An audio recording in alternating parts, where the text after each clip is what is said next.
people, in fact, I just said it to some folks that had these cameras out there, none of us can expect to sit down at our own Thanksgiving tables on any given night and agree with every person at our Thanksgiving table. So of course we're not going to agree with everybody that doesn't even live in our house, that's not even a part of our family. But in the end, what we have to expect from one another is that we have civil dialogue and we're willing to hear each other out. We understand that we may not agree on everything, but we're willing to listen and we're willing to hopefully work together for a better future. And I'm willing to do that.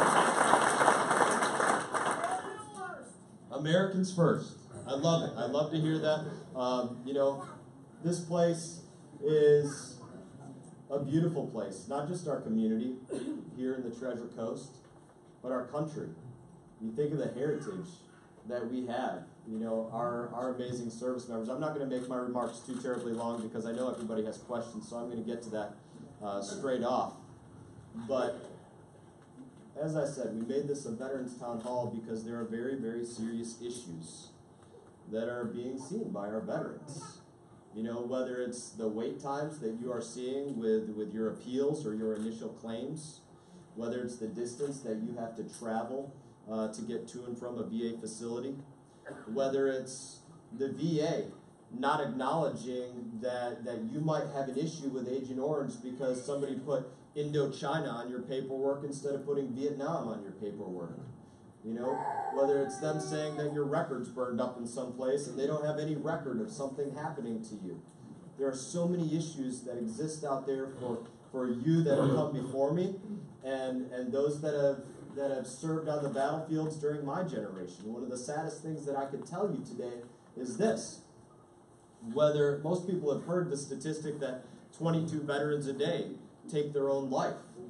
And where that is particularly troubling and sad to me personally, as I've had friends that have taken their life, is that whether it's a result of my status as a veteran or the fact that I have a reasonably high public profile today, I probably hear from somebody once a week or once every 2 weeks saying that they want to step in front of a truck, saying that they want to go to sleep in their garage and never wake up again.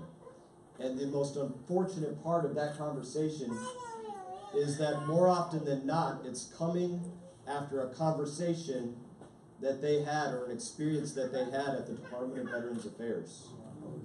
And that's where it's so staggering to me. So I'm hoping to address all of those issues, but I'm hoping to also address things that are positive for our country and for our community. We are at a place right now where we have an opportunity to do some incredible things. We don't all agree on what has to be done with healthcare. We don't all agree on what has to be done with tax reform. We don't all agree on all the other pieces of large infrastructure that are going on there with our government.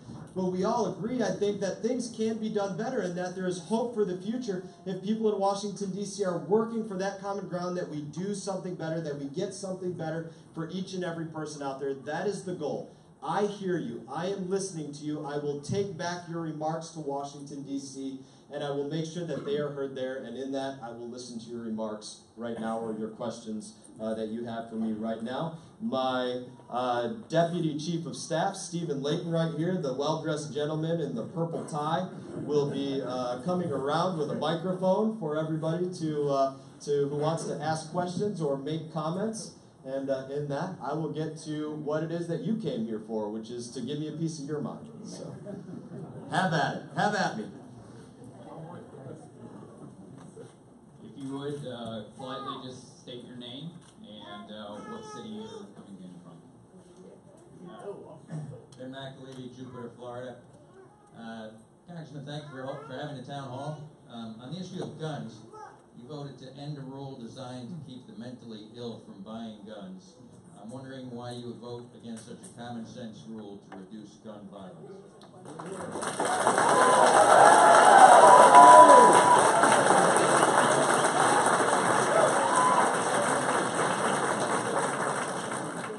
So I certainly agree that mental illness is absolutely something that needs to be looked at in terms of gun ownership. There's no question to me in terms of that. But the rule that you're particularly asking about, that pertains to people that fall under Social Security that are being put on a criminal database for no other reason than the fact that they're on Social Security. And that to me is taking away somebody's constitutional rights.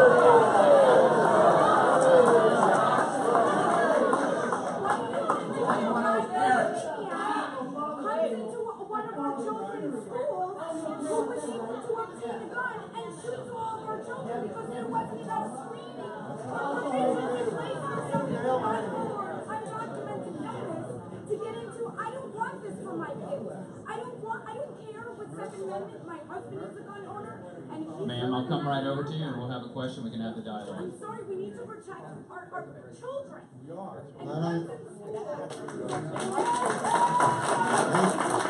is John Patterson, and I live in Port St. Lucie, the River Park area, and I pulled my Good Citizen tour. That's 3 years, all of it in Europe during the Cuban Missile Crisis. When the Foreign Legion was threatening to jump into Paris, I was on the outskirts. I have no complaints about what I did for my country. I have been concerned. I voted for you. The primary reason I voted for you, I voted for so many Republican politicians that followed the Democrat agenda. And I just, as a question, as a statement, I want you to follow President Trump's agenda.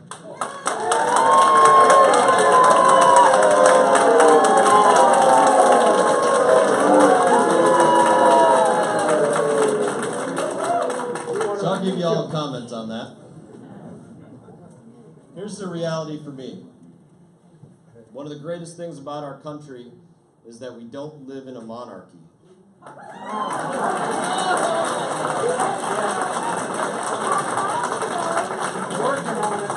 We don't have a king, we don't have a queen, that we exist to fulfill the will of a king or queen.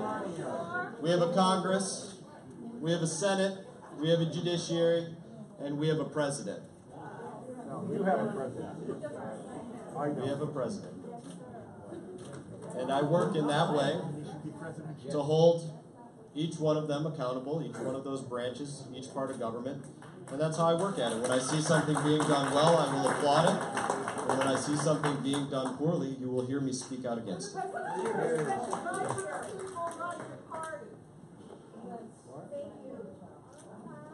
Yes, sir. My name's Roger Osteen. I live in Fort Pierce.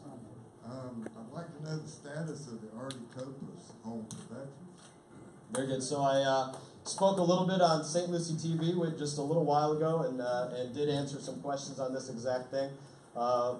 You have exactly what you can expect when you get the federal government involved in something. They make it more expensive, they make it take longer, and they change the program for it, which is exactly what happened with that nursing home. There was some guidelines that were essentially in place for how it was going to be implemented, and then the government changed the rules. It is going ahead now. It is going ahead, albeit more expensively than how it was originally planned, but it is going ahead.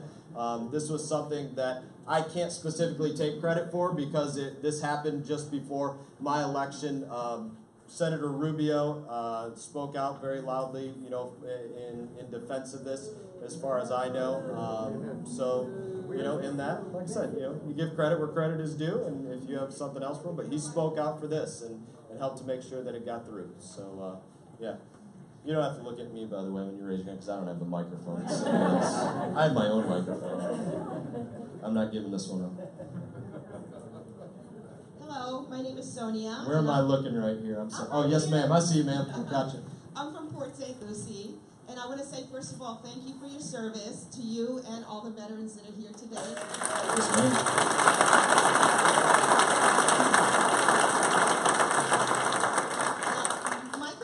Is that this administration, they said that they were for veterans benefits, but I want to know how the federal hiring freeze and wage freeze is going to affect the veterans, because I've heard so far that they've shut down daycare centers at military bases, and that a lot of the veterans are going to be affected by reduced staffing at the VA. And also, a lot of our veterans have jobs, federal jobs, that they transition into when they leave service. So I want to know, I understand that people want to follow a particular agenda, but within that, we have to see the specifics and how these executive orders really affect us, even when we think that they are benefiting us as people who are supporting veterans. So I want to make sure that you're going to stand up for the veterans, as was said during the campaign. Very good.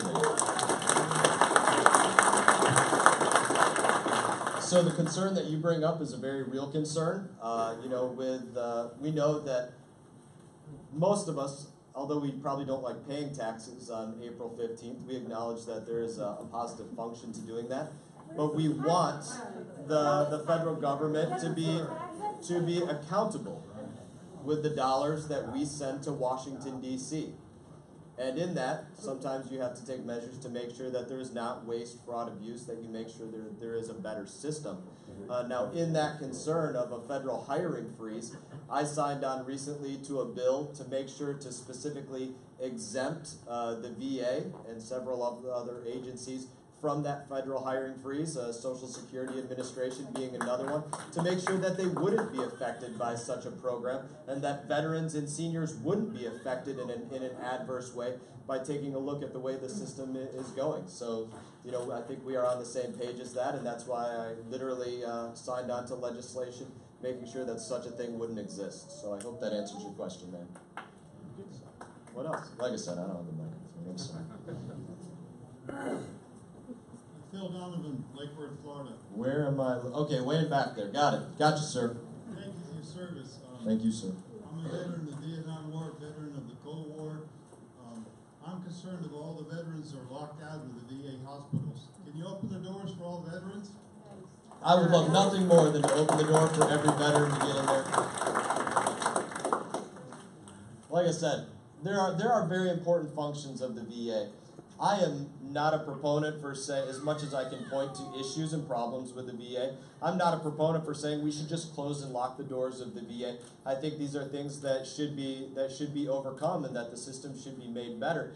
And in that, I acknowledge that the VA is a place that hopefully we go to and we read each other's hats that say Vietnam or Korea or Gulf War or Iraq or Afghanistan, and we find camaraderie with one another. That should be the kind of place that occurs. I can tell you, there's barely ever a time that I sit down in the VA and somebody from a previous generation doesn't sit down next to me and spark up a conversation with me, and more often than not, start hashing out things that I personally feel as though they may not have had come out of them in years or decades, or maybe since the moment that they left the battlefield. And that is a benefit that you can't replicate in some other places. And it's something that shouldn't be lost, the camaraderie in shared experience of what happens in war. And so in that, yeah, I want to see every veteran have access to very robust care within the VA. Yeah, double money. Congressman, my name's Kenny Hinkle Jr. I'm from Stuart, Florida. I know you. I know you. I serve on the board of 3 nonprofits trying to stop the toxic allergy discharges coming in. Not because I want to, but because I have to. I'm a liberal Democrat, and I voted for you because of your issue on water, for signing the Now or Never Glades Declaration and stating we need land south of Lake Okeechobee. My big question today, though, sir, is my family member has a pre-existing condition. I cannot lose health care because of this. What can we do to keep that in place? Thank you, sir. You got it. Kenny, one, you're not just a person asking a question, you're a friend of mine. And I was hoping Kenny would be here because I was going to point him out and use him as a really good example to say, you know what, Kenny and I are on opposite ends of the political spectrum. But I can't tell you how often we have a civil dialogue about things. We come away not necessarily agreeing, but we come back to the table every single time and find other times where we do agree on things. And that's the difference in having that relationship with people, that we come together even when we don't agree. So the question on pre-existing conditions is one of the most important questions that I think could come out of this entire thing. And I told media recently that if people have anxiety about what's going on with healthcare reform or with the Affordable Care Act or Obamacare or whatever piece of healthcare that you want to talk about, then I blame myself and I blame my peers and my colleagues for not doing a good job in messaging things to take that anxiety off of you. So let me talk a little bit about pre-existing conditions and tell you where we're at with this. Number one, for any proposal that exists going forward with healthcare, it's not going to have my support if it doesn't have a proposal in there for taking care of individuals with pre-existing conditions, whether it's children that are born in a certain way or people like myself. We are a proponent for, the Republican Party is a proponent for pre-existing conditions, and I will give you proof of this.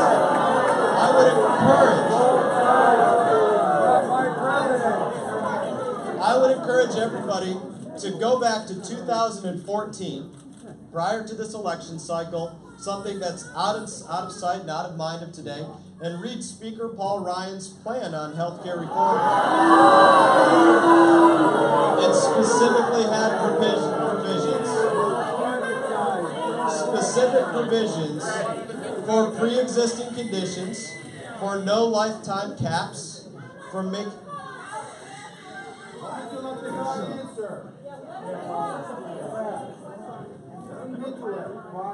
So these are things that people have been saying need to continue to exist. Pre-existing conditions, no lifetime caps, making sure that that kids can stay on their plan as they're completing college up until the age of 26. These are things that have been proposed for a number of years. That's not false. It's in the paperwork.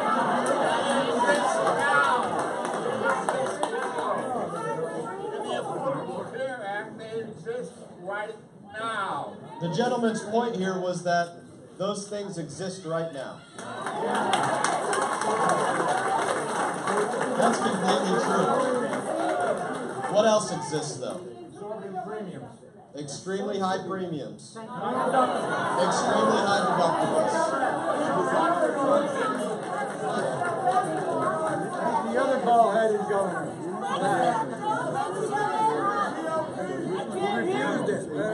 Let me ask you a question here.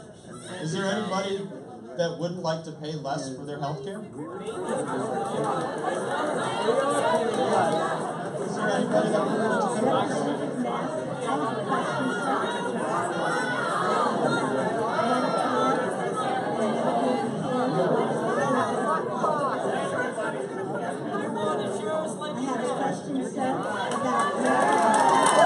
Let me address one more point. Can you stand up and say that, sir? One second here, one second. Can you stand up and say that, sir? I'd love to hear your point. We want insurance like what you get. Right.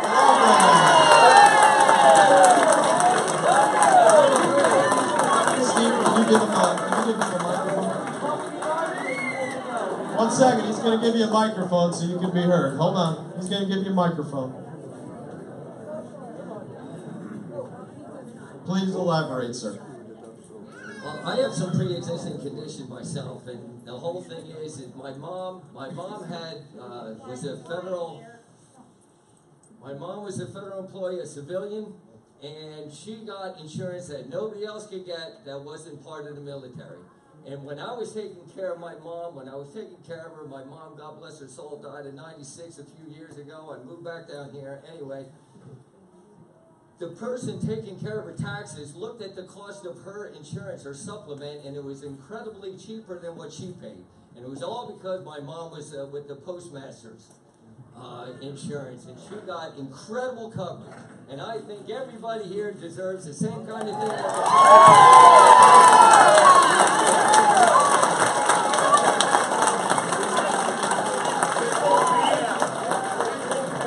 I'm just going to be completely honest with everyone. I can't hear you when you're yelling. I can't hear you when you're yelling. So if you do want me to hear you, which I want to hear you, you got to wait for the microphone or raise your hand or something. But to your point, sir, about having the same health care that I have, my health care comes from the VA.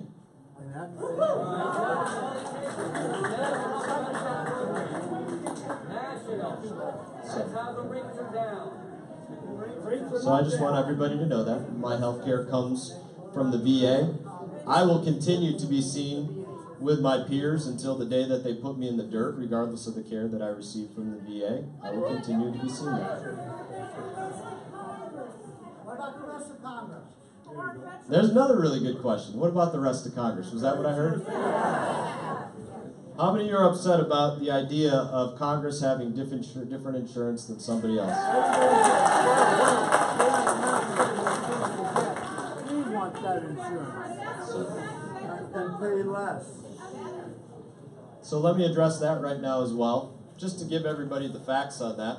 There was a time when Congress had different insurance than everybody else, and I think it was absolutely despicable. And that came at the passage of the Affordable Care Act, when those that passed it, which it had not one Republican vote, but entirely Democratic votes, they voted to exempt Congress from the ACA. That's the fact. Congressman, Today, that has changed, thankfully, because I can tell you if there's one lesson I learned in the military, it's that the best leaders never ask somebody to do something that they wouldn't do themselves. That has to be the trait of leadership. Taxes like the rest of us. So let's stick on health care. So, Congressman, in keeping with the time, and let's kind of maybe go back and address the rules real quick. Sure. If you don't mind just raising your hand, and I will come around and probably hit all 450 people here. Was that 2 hours ago? No, man, we're going to keep one mic, and I'm going to have control of it. We're going to come and speak to you, and you can address the congressman. We will. And then he will answer the question, and then we will go on to the next person. We are here for 2.5 hours. If we continue to go through this, we won't even get to 30 or 40 people. So please allow us to reach out to each of you that has your hand up, ask the question, and he will respond. Ma'am, your name and where you're from. Hi, my name's Taylor. Hello, I'm ma'am. from Port St. Lucie. I haven't spoken in front of this many people, so forgive me. I wrote it down, and you voted yes on rolling back protections on streams and waterways, which is crazy because as of January of this year, 2017, you've talked about fixing the plague of algae that's overtaken our St. Lucie River. You also voted to lift a ban which protects hibernating bears, denning wolves, and other wildlife. What is truly heartbreaking and baffling is that in 15 years, a lot of you politicians will be retired sitting on your stacks of money from lobbyists who have paid you to roll back these regulations. And you'll leave my generation to clean up your mess with dirty water and a dying planet and no wildlife. So my question to you is, how is your brief but telling voting history not a direct contradiction to your statements on the waterway?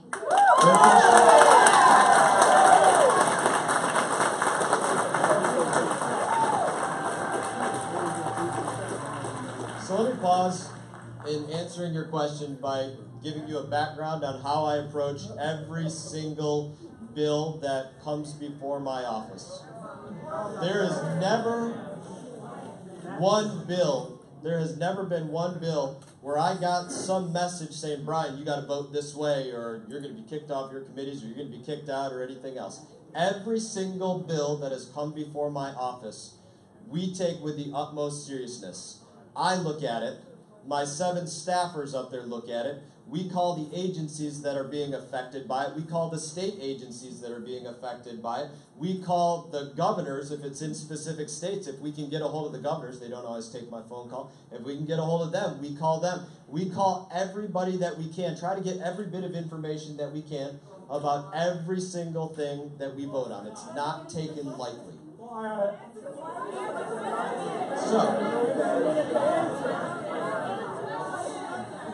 The Alaska Wildlife Rule. The Alaska Wildlife Rule is, to me, a very big issue of states' rights. In my estimation, people from Alaska should not be telling Floridians how to deal with predatory animals like alligators or boars, and we shouldn't be telling them how to deal with wolves, because, and bear this in mind, every state Every state has their own wildlife service, has their own version of the EPA. When the federal government goes out and does this, it's not Congress giving somebody a permit to go out and hunt. It doesn't work that way. The federal government doesn't give out a permit to go out and hunt. Each state gives out a permit to go out and do the things that that state determines to be acceptable, and that's what states' rights are all about. Now, there was another big question in there about water. And the stream buffer rule is the specific bill that was questioned. And the stream buffer rule, again, goes back to, there was literally probably not one bill that I voted on that we have dug into more than the stream buffer rule. There's nothing that we put more research into that specific than that specific bill. And the reality is, Surface Mining, Coal and Reclamation Act, the Clean Waters Act, both provide the same provisions that were covered under the stream buffer rule.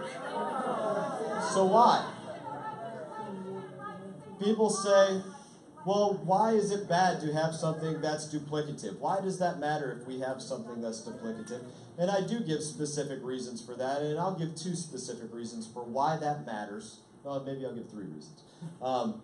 Number one, I often paint it to people like this. If you're building a house and you have to go through the same regulations for the city, for the state, for the county, for the federal government, It means it gets done right. it doesn't mean it gets done right. It means it's taking you a lot longer and it's cost you a lot more money. So I'll give you a specific example of how that affects us here locally with our water issues here. Here's how it affects us here locally with our water issues. A lot of people are well aware that I'm in support of having a reservoir south of Lake Okeechobee, which I absolutely am. The question that I specifically spoke to the Corps of Engineers about and have asked other agencies about is, if we owned land tomorrow, we owned land outright, how long before that would be completed? And the answer that was given to me was, they wouldn't start moving a grain of dirt for about 5 years, and it wouldn't be completed for about 8 years if we owned land tomorrow. That's the Corps of Engineers. Well, who are they? That's the important question. Why are they saying that, ma'am? So here's why they're saying that. Because they would spend the first 5 years going through environmental impact studies, going through a number of different permitting layers to get that exact same thing done. And if we can shake our heads here and say, yeah, that affects us in a bad way, that there is such thing as overregulation, then I hope you can acknowledge that there is such thing as overregulation in other places.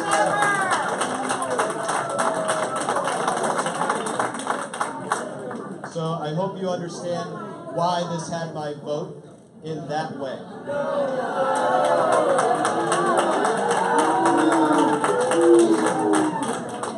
We got another question. Yes, sir. Cal Dixon, Port St. Lucie. To expound on HJ 38, that allowed the coal industry to pollute roughly 6,000 miles of streams and 35,000 acres of forest. You have coming up HR 637 by your buddy Gary Palmer in Alabama. And that's going to amend the Clean Water Act. And they're going to get rid of such terms as that they're going to say these aren't air pollutants anymore. They're not to include CO2, methane, nitrous oxide, hydrofluorocarbons, and that's just a few. Then your buddy in Pensacola wanted to abolish the EPA, Matt Gaetz.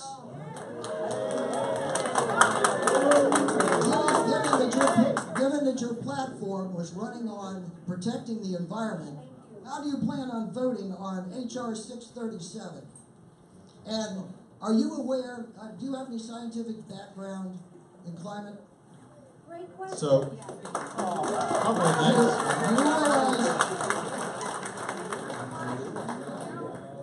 Couple of things. I'm going to try to hit everything that you just said there. I remember the most recent things first. So, yeah, I have a minor in environmental studies. I am a part of the Climate Solutions Caucus, the very bipartisan Climate Solutions Caucus in Washington, D.C. It was one of the first that I signed on to. As it pertains to the rule and what you just said, the stream buffer rule, it's always important to realize that, again, there are things that exist within every state and a number of different agencies. There is literally not one coal mine that comes online without going through about a 3 to 5 year process with every state's environmental protection agency. That's the reality of it. So there is no federal government saying, yeah, somebody, oh, you want to start a coal mine? Go ahead. It doesn't exist. I try to deal in facts, and I'm telling you that that simply does not exist. Now, as it pertains to, and I think it's important to remind everybody of this also, Florida gets about 18% of its power from coal as well, so it does affect us. The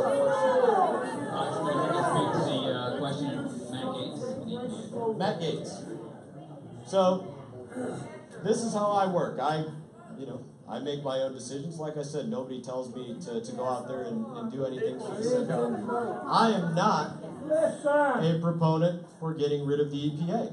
That's not going to make some people happy. It'll make other people happy. That's not me.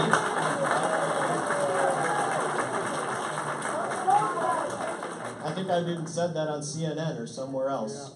But I will talk. Ma'am, as soon as I come over with the microphone, you're more than happy to answer the question. No, but I do want to give you one other point as it pertains to EPA, IRS, every other federal agency that exists out there, reining in any part of the government, any regulatory agency, the executive branch, you name it. One of the things that we passed recently was what's known as the REINS Act. The REINS Act is something that takes power out of every federal agency and out of the executive branch to say, you cannot go out there and pass something that affects the economy to the tune of more than $100 million without literally sending that through Congress. And that is one of the best things that can be done to rein in any agency from doing something in an unaccountable way. And I think that's one of the best things that we've done. So we got a question right here. Yes, sir. Congressman, first of all, thank you for coming and having this meeting with us. Yes. Thank you for your service and your sacrifice. And also thank you for the desire to want to continue to serve. I think that's an important thing. I have a veterans issue. My name is Mike Bellucci. I'm a retired Command Sergeant Major. It's all my time, 36 years, in the medical field. My last assignment, taking care of wounded warriors. I'm a proponent that the agency that creates veterans should also be a role-playing agency in the care of veterans. So I've given to Derek a proposal. I'm a common sense kind of guy. And my thought is that we spend a lot of money training medical units to deploy that never deploy because they're not needed in the environment all the time. We could, using the same system that we use to backfill units that do deploy, to backfill into the vacancies that the veterans hospitals and clinics currently have. And it is a win-win-win-win scenario. It is good for the readiness of the military. The VA has offered, when I talked to them, they were interested in a 50% payback to the DOD for those deployments. It also then turns around and gives an underemployed or unemployed reservist an opportunity to find a job that is secure, doing what he knows. Those are perishable skills, as you may well know. And lastly, but not least, it takes care of veterans, because now veterans are going to be taken care of with other vets that have been there, because nobody understands a vet's injuries better than somebody that has been wearing the uniform, particularly in mental illness and post-traumatic stress and depression. You talked about suicide. I'm asking you to review that, and all I'm asking in return is that we have an opportunity to have a discussion of why the DOD does not participate and looks beyond beans and bullets to help vets. So,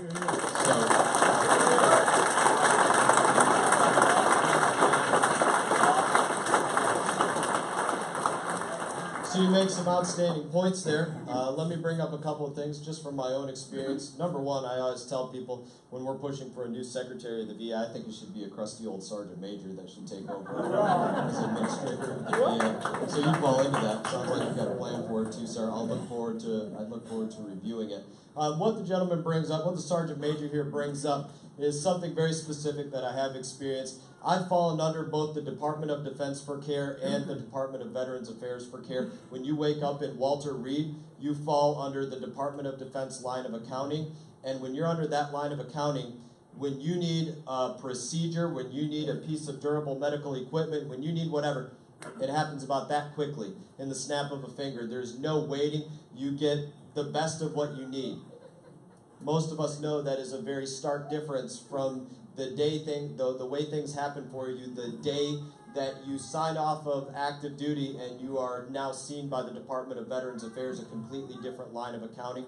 I think it's absolutely wrong. I think it needs to be amended in that way. I think there's a lot of room for overlap between the Department of Defense and the Department of Veterans Affairs, and I think we could see a lot of improved changes made in that way. I don't think color of money should be the discriminating issue here. I get that there is a difference in the color of money between the agencies, but that should be the least of the problems that we have. Agreed. There we go. Oh, I'm sorry. I apologize. My guy Stephen wanted me to speak about one other thing, and then we'll take another question. And this has to do with veterans and Palm Beach County, which is part of our district. And so in this, some folks asked, why don't you have an office in Palm Beach County yet? Which we will.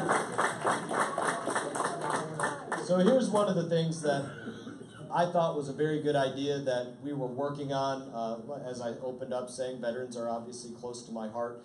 And we are encouraged as congressmen when we are elected to say, listen, you should get your offices in a county, city, federal, whatever kind of office building. You still have to pay rent there, but they encourage us to get our offices in those spaces. And I said, okay, well, we got a West Palm Beach VA Medical Center, federal place right down there, basically around the heart of the Palm Beach area of the district. And I think it would be a great overlap to be present for our veterans and those people that are at the VA if they would give me any space whatsoever on that campus there. And, unfortunately, we've gone through a lot of push back and forth would be the most kind way to say it, back and forth trying to get that space. But that's what I'm working on in Palm Beach, is to try to have our office space right there at the VA campus so that we are present for our veterans. Thank you. Now we go to another question. Yes, sir. Congressman, thank you for being here this afternoon. My name is Frank Titicus from Stewart, Florida. Regarding the VA system, I think it's been well documented that it's broken and badly needed repair. I spent 25 years in hospital management, and I happen to think that it's systemic. It can't be repaired. So the issue, two questions. One is, that was the comment. One question is the voucher system. Give your share thoughts, if you would, in terms of giving every veteran a voucher so that they can seek care in the civilian environment. And the second question is, if you are going to repair the VA, you need to address the civil servants aspect of it and the fact that it's very difficult to fire people who are not performing well. So that's an important question about the VA. You already heard me speak about the VA a little bit already in saying I don't think that the VA should be destroyed by any means. But in that same token, I think that the VA should have to compete for the care of veterans. I think it's competition that is one of the things that makes this country greatest. And when you have one VA that's 50 miles away from us right here, that they don't necessarily have to account for how our feelings may be about maybe we don't like the parking, maybe we don't like the distance we have to drive, maybe we don't like the person drawing our blood, maybe we don't like the way we were treated at the front desk. There could be 100 reasons why a veteran doesn't prefer to be seen at that specific VA hospital, and the reality is veterans aren't given the kind of choice that they need to go be seen in other places. I am a proponent for veterans having the opportunity to go and be seen wherever it is that they want to be seen, whether it is the Department of Veterans Affairs or some other facility because it's a mile away from home or because it's their friend who's a doctor or whatever other reasons they may be. That's something that I am pushing Where are they going to for. get the money from? Where are they going to get the money? They'll take the money from the VA and that's more. It's just Important question, sir. Unquestionably about it. There's one thing about being a proponent for something and another thing about finding the dollars for it. No doubt about it. You get the dollars So. first. Get the money first. Yes, sir. Yes, sir. First, let me say, Congressman, my philosophy is honor the warrior. Okay. I am a paid up for life member of the American Legion, post 318 here in Port St. Lucie. As you all know, the American Legion is the largest veteran service organization in the world, with 98,000 card-carrying voters in the state of Florida. I have a couple of observations and a question. The first observation is, in 2015, the VA paid out $142 million in bonuses to employees that weren't doing their job. I'm sure you're aware of that. Okay, that's number one. Number two, the Veterans Choice Card Program doesn't work. I've been waiting 10 weeks to get an appointment for torn rotator cuff. The third thing, I want to ask a question. I'm involved with a homeless veterans feeding program in St. Lucie County, along with the Knights of Columbus, St. Bernadette's Church, County Service Officer. A lot of people know what we do. We're out there every Thursday feeding veterans in the woods. We've gotten 7 out of the woods in 2 years. It's a long, slow process, but we're making success. My question is, between Miami and Daytona Beach, the only county that does not have a shelter of veterans is St. Lucie County. And we've been trying for years, and it falls on deaf ears. We need to help these people and get them out of the woods, okay? Thank you, sir. Thank you for your comments, sir. Not only do we need to expand that, but when we look at the programs that exist with every VA hospital, the veteran stand-downs that I've participated in, often, whenever I have the opportunity each quarter, this is something that should be expanded. It shouldn't just happen once a quarter that we're going out there trying to get our veterans out of the wood line. It should be happening daily that we're trying to get our veterans out of the wood line and into the care that they need. So I agree, sir. Yes, sir. But we need a shelter. Yes, sir. Ma'am? Yes, my name is Shirley, and I'm from Palm City. And I realize this is a Veterans Town Hall meeting, and I do want to thank you for your service and all the other veterans that are here as well. But there are other issues besides veterans issues, and I would like you to speak to the investigation on Russia in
who can speak on that issue or address a question better than I can. And his name is Dr. John Clark. If he is here, I would like to defer the mic to him. All right.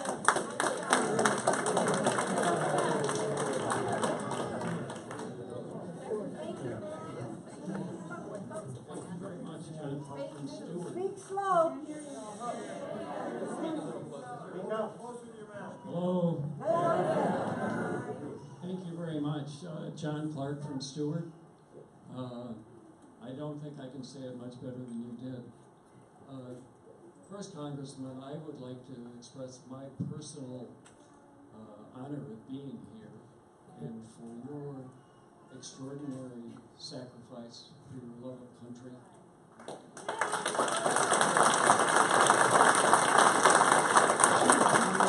You clearly came very close to giving the last full measure of devotion.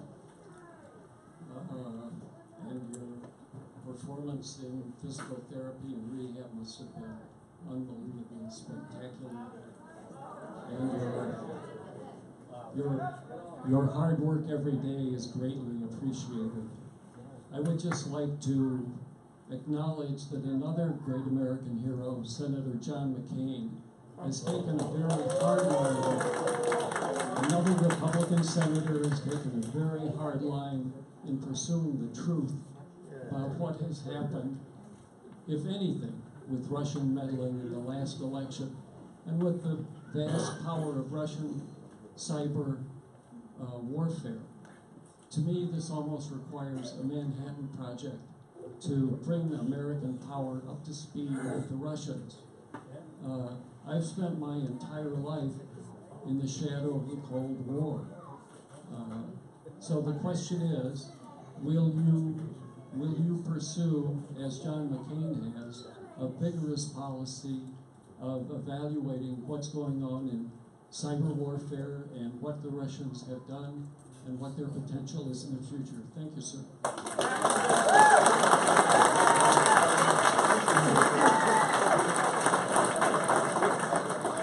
So that's kind of two different questions, and I'll address them both because I know it's something that people absolutely want to hear about. Number one, as it pertains to investigating any involvement by Russia, I am always a proponent for letting the truth and the facts fall where they may, and that's something that I think we're all owed as people that have a representative government, and that's where I have no problem whatsoever, and spoke on CNN probably, I don't know, was it a week ago, saying this exact thing, that I am absolutely a proponent for having the judiciary and the intelligence agency go out there and conduct such an investigation. And I spoke on national TV about saying that exact thing. So I'm a proponent for it. And vote for an independent investigation.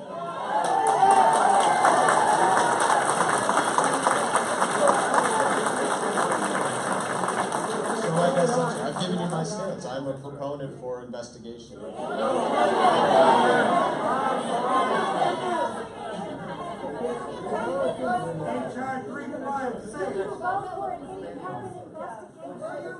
Absolutely. Which is, again, the same thing that I have said. Now, to Russia, and the specific conversation of the threat of Russia. Russia, everybody looks at it in different ways. Some people use the term enemy. I often use the term aggressor.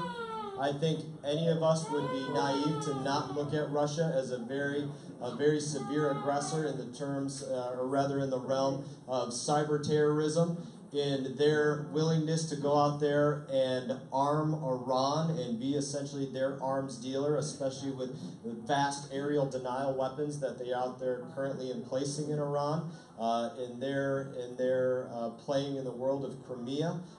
Their interaction throughout the world is something to be very concerned about. I am on one of the committees that specifically plays in that world. I'm on the Committee of Foreign Affairs, specifically the subcommittees of Middle East, North Africa, and terrorism. So when Russia is playing in that world of what's going on with Iran and Syria and Iraq and ISIS, that is something that I will be able to have a number of specific hearings about. I will get to have the voice heard about what is going on in that issue, and I will be speaking up very loudly about that issue as you see more hearings come to play on what is going on in Russia.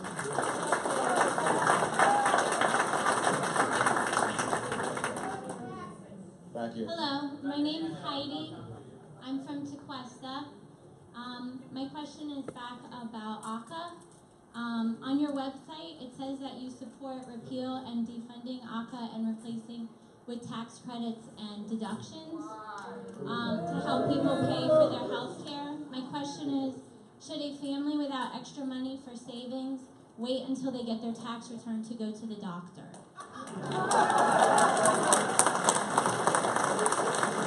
Certainly not.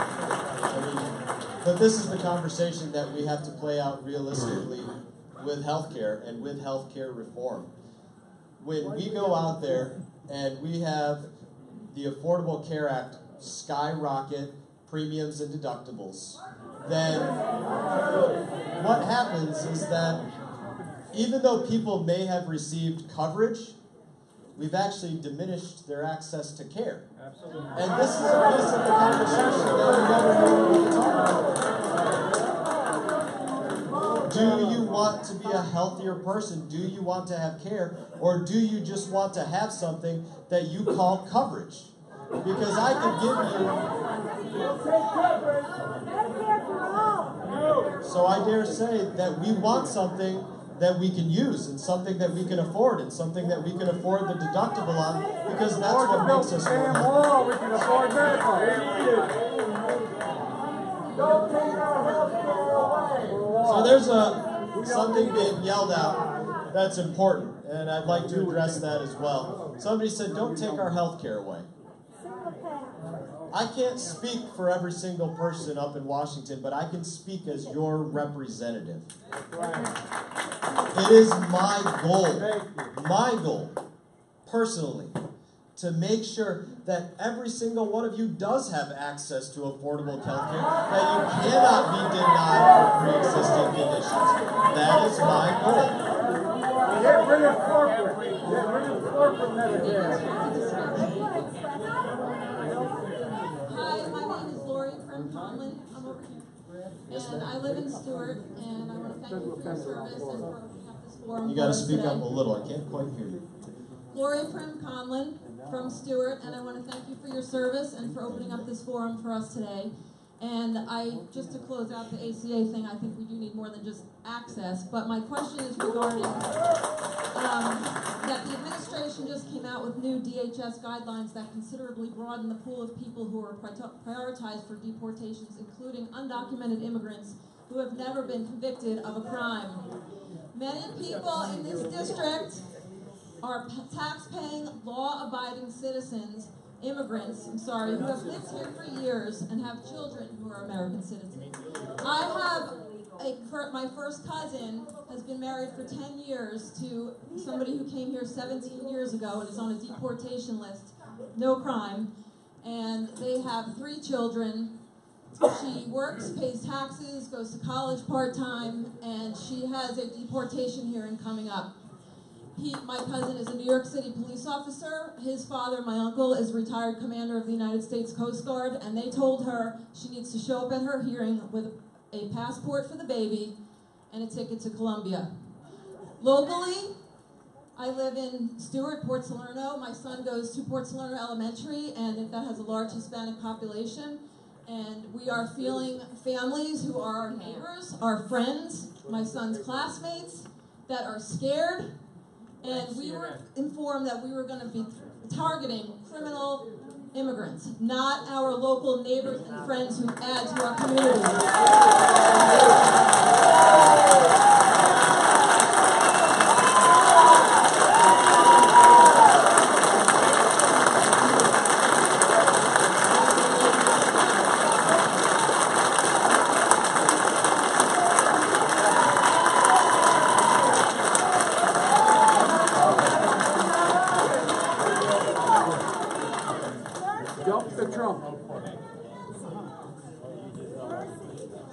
So if you don't mind, I'm going to read you a quote real quick. Congressman, if you could wait so they can hear back here. Yep. Do I need to put this closer? Can you hear it? I'm going to read you a quote real quick. It's one that I wrote down. It's by President Barack Obama.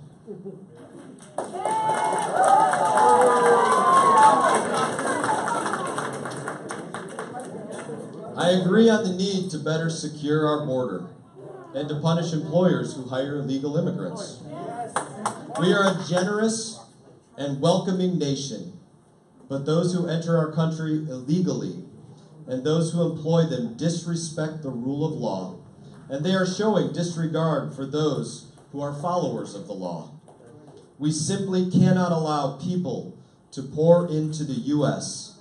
undetected, undocumented, unchecked, circumventing the line of people who are waiting patiently, diligently, and lawfully to become immigrants?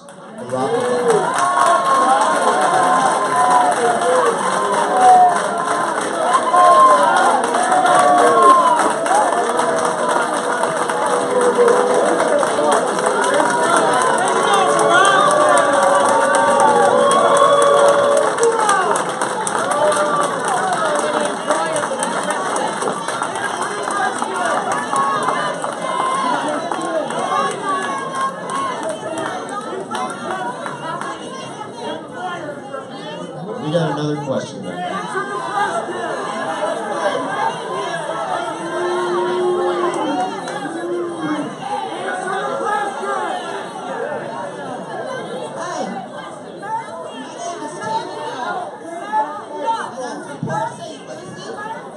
Was there?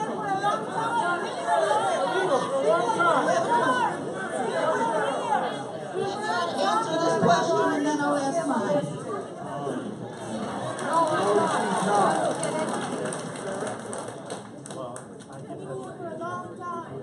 Excuse me, you're calling me a what? This guy's got a big mouth, So, calling ma'am, me an asshole. Congressman. Is there? You too. Can I say something? I don't care if I